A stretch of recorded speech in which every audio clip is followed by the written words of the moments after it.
Mike and I are back in his drift boat again this morning. We came up to the Oswego River. She's high and muddy.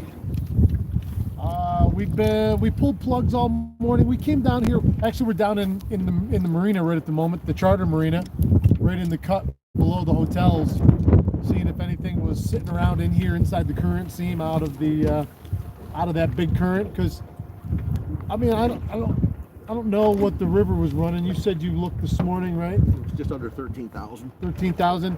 Problem is, we got a big northwest wind coming right in the front door. So over in front of Cahill's and on that side where you'd normally be pulling plugs, you got a couple standing hydros over there that are 2.5 feet, and she's ripping pretty good. Like that was a real row, you know, trying to back row down through there. We hit one early this morning. It didn't stick, and that was the only thing we did. We did go up along the hotels on the deep side right there on the east side and jigged a little bit. A friend of ours took a real nice walleye there. It wasn't last night, right? It was 2 nights ago. 2 nights ago, right after dark. Beautiful big fish. God, it had to be 7-8 pounds. I mean, it looked plenty fat, 26, 27 inches, give or take. Ate a big blade bait. Ate an I1 blade bait. You know, I think he said it was like his third cast, Dylan. Nice job, buddy. So we like I say, we plug fished most of the morning. We made 2 passes. We changed up plugs a little bit. The fish we did hit was on a silver blue scale hot top. Yeah, hot top. Yep. I almost said wigglewort, but they're the crankbait looking ones. So yeah, we gave it hell this morning in less than ideal conditions, but whatever, we're out. It's cold, it's north wind, the water's dark, everything's dark. It doesn't have a fishy feel to it today, really. No, this was and like Mike and I were talking, you know, if we were guiding today and we were out here for 6 or 7 hours and you went down through and you kept plug fishing, because I think plugs today would be your best bet, honestly, and just to get them in that fish's face. I mean, you could certainly drift bags or beads or whatever, but it's big and it's off color down below, you know, and I'm sure we could have scratched out a decent day's trip if we just kept right on it and kept fishing hard all day and like anything else. But it's Saturday and we both got other things to do, and we're gonna go do them. Yeah, the river's coming up. There's driftwood coming down. No yeah, ice. Yeah, no ice. No ice. A night has got to be. You know, it's funny. I was gonna talk to you this morning. I got half of mine to put my boat back in because now the 10-day winter come back next. Yeah, now the 10-day forecast is in the 40s this time next week. Remember we looked at it yesterday? They've already increased it. So I don't know. There's a chance. I guess I could put. Oh yeah, you want to show them? Daryl sent some stuff. Do you have enough of them to sell? Yeah. If you have them, okay. Yeah. So yeah, there's a chance I might even put the boat back in. I'm not quite sure yet. We'll see. It'll be shop only. They're not going to make the internet yet. So Mike handed me a little care package this morning. We haven't even fished them, but you're gonna have to hold that one. I can't hold both. I can't lift my fucking weight on. There's our camera down there, so get that one nice and close. I'll bring it to us. That's one. We fished that one this morning for a little while, but we'll say today ain't the day. Boy, that's good looking though, especially in this dark water. What do you call that? I think it's called mixed veggies. When I asked for them, it's the color I asked for. This is what showed up. It wasn't what I was anticipating from my painter, but I think the official name for that is mixed veggies. If you were to look at it rough. Okay. Boy, that seems like it would be perfect in muddy water too. Yeah, it's a nasty little bug. I'm looking forward to even throwing it. I don't throw a lot of paint. I throw mostly sparkles, but yep. I'm looking forward to throwing it. And then this is the other one that's brand new. To me, that's like a leopard rainbow pattern. A little bit of watermelon. I'll tell you what, it's not. It's not watermelon copper. That's what I ordered, and that's what showed up. Oh, that's a hot looking bait right there. So happy with them, but not.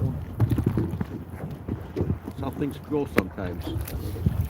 Well, and maybe people don't know, honestly, all of your lures are custom painted by individual painters.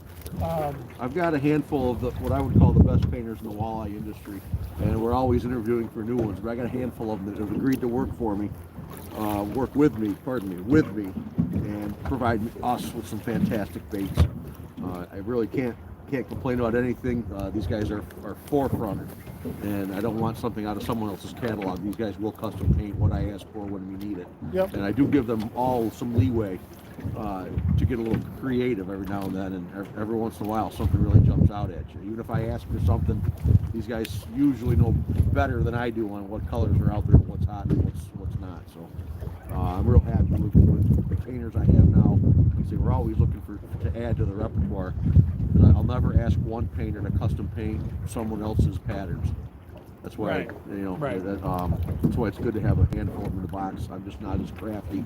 The hair jigs are all me. The blade baits, it's my design, my build, but it's someone else's handicraft work with the paint. Now, and again, maybe people don't know, and I hope everybody finds this interesting because I do. My first thought is, so when you contact your painter, like you said that was a trout spoon that you wanted to have them try to match. So do you send like pictures, or do you? Well, how does the interaction with that custom painter work? I think how it rolled out is I gave him some creative freedom, and I got a blade bait that everybody liked, and I thought we talked about it being that name, Mixed Veggies, and then when I asked for Mixed Veggies, the real Mixed Veggies showed up. So I asked for the wrong thing. Okay. If anyone's been in my shop, they've looked up and they've seen the one that's orange belly, gold belly, orange fades to green, which this is kind of chartreuse, then fades to green.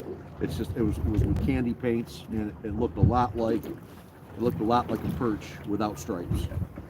Over there, like a rowing team or something, some college team over there. They're gonna pick the wrong day to row, unless they're gonna do the polar plunge. Could be. Well, some college teams walking up on shore in the parking lot got me distracted. Yeah, so that's interesting. I guess I assumed. When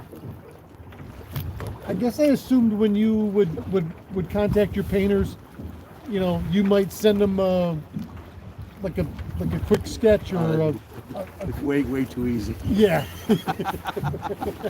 Right. Way too easy.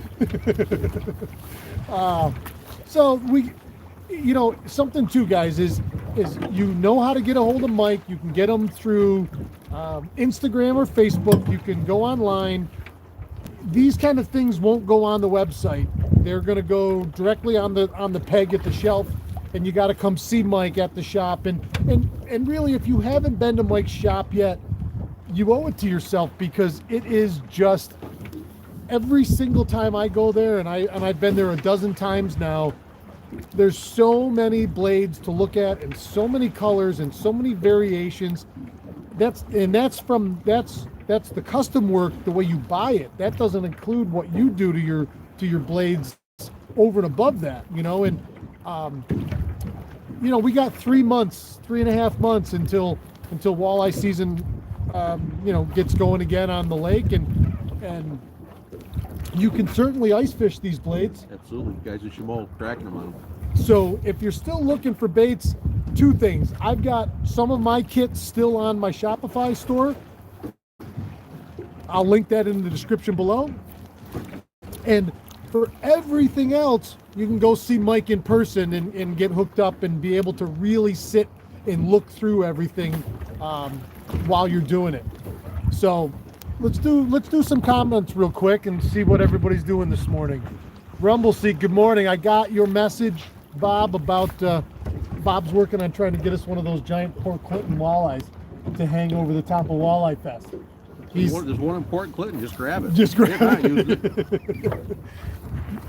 So Bob, I need you to get a flatbed and a tractor. I'll meet you in Port Clinton. Eric, good morning. John Lutz, good morning. Rob H, good morning. Nat Lussey, good morning. Courtney, love you, baby. Be home in a little while.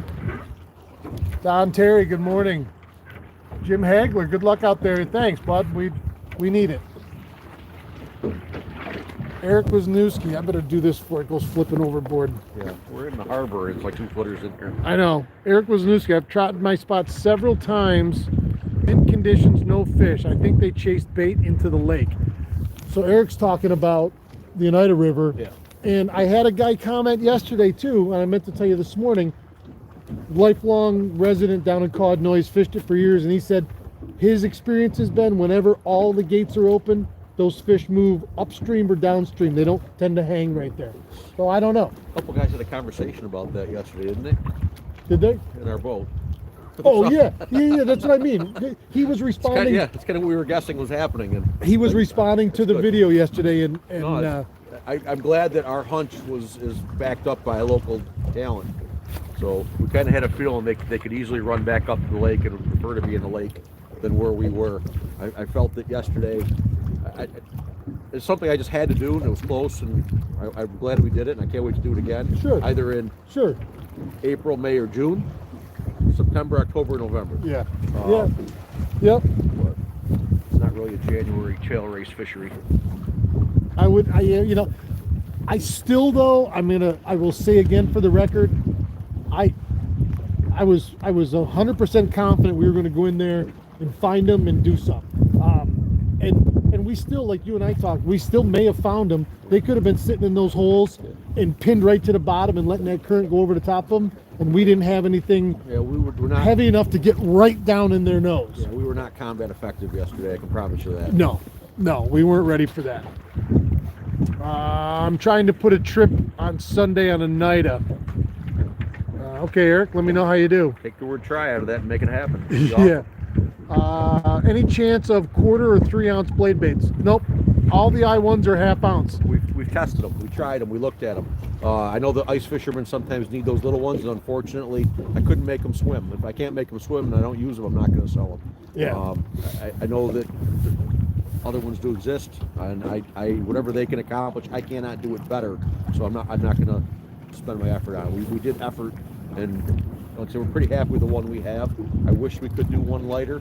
I wish we could do one heavier just to satisfy the small niches, but I cannot get one that can compete with the one that we have created.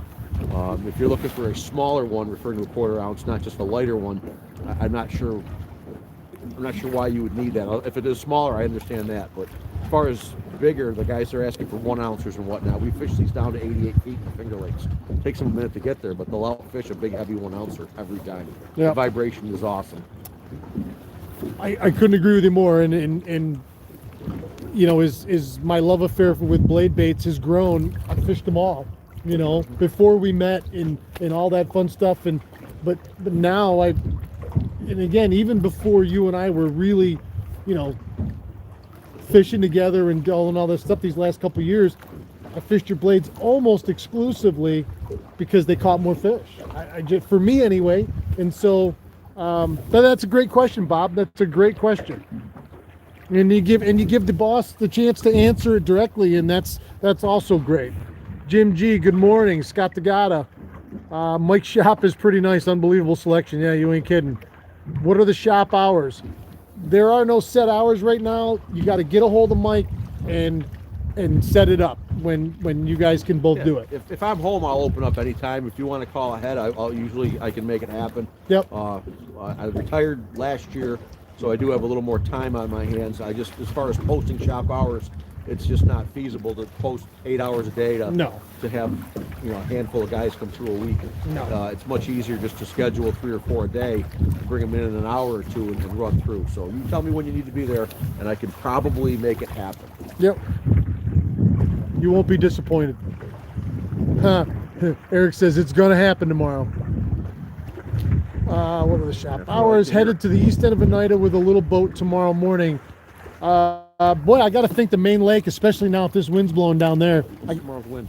I don't know, but who's got tomorrow's wind report? Put it up there. Let's talk. Yeah, but if it's blowing like it is here down there, whatever ice is left is going to be on one shore or another. so it should open right up. I was in Sylvan Beach yesterday and went around the lake, went down the south shore and back to north shore, and it was 50-50, and what ice was left wasn't much, and it was stranded out there. Where is Mike's shop? It's in Phoenix, New York. You can, like I say, get a hold of Mike. He can answer all your questions for you. I wish I was fishing. I know, John. We're boat riding today. Yeah, John's a little under the weather. I hope you feel better, buddy, and we'll get back together here soon. So, all right, everybody. I think that's going to do it for us for today. And keep your coffee cup up. Thanks, everybody. Keep your tip up, and we'll see you tomorrow from somewhere. Not sure where. Thanks, everybody.